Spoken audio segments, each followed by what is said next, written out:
पायदळी तुडवलं पाहिजे, खरं तर चौरंगा केला पाहिजे. जसं छत्रपती शिवाजी महाराज करत होते तशा पद्धतीनं मोहम्मद अय्याजचा चौरंगा करणं गरजेचं आहे. मोहम्मद अय्याज हे प्रकरण आत्ताच मी भारतात आल्यावर समजलं. खरं तर अचलपूर परतवाड्याच्या अतिशय ऐतिहासिक सिटीला कलंक लावणारा आहे. मोहम्मद अय्याज याला पायदळी तुडवलं पाहिजे, खरं तर चौरंगा केला पाहिजे. जसं छत्रपती शिवाजी महाराज करत होते तशा पद्धतीनं मोहम्मद अय्याजचा चौरंगा करणं गरजेचं आहे. मोहम्मद अय्याज, मोहम्मद म्हणजे अतिशय इस्लाममध्ये पवित्र नाव आहे.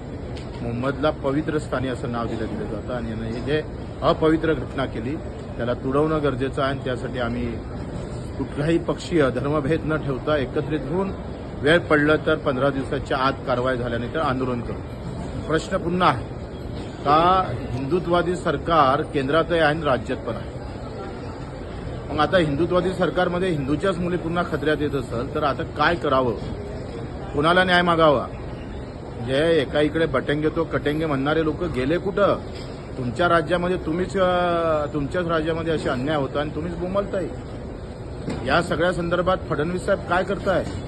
गुन्हेगाराची कोणती जात नसतं, त्याचा कोणता धर्म नसतो. गुन्हेगार गुन्हेगारच असतो. त्यानं हिंदू मुलींसोबतच जो छळ केला तो मुस्लिम मुलींसोबत सुद्धा केला. आणि मग सगळ्या मुस्लिम संघटनांनी एकत्र होऊन याचा विरोध केला पाहिजे. ज्यांनी केला त्यांचं आभारच मानतो आहे. आणि म्हणून इथं जात पात धर्मपक्ष न पाहता अन्याय केलेला आहे, त्या मुलींचा छळ केलेला आहे, त्याच्याविरुद्ध एकत्रित होऊन आम्ही लढा उभारण्यास सज्ज आहोत.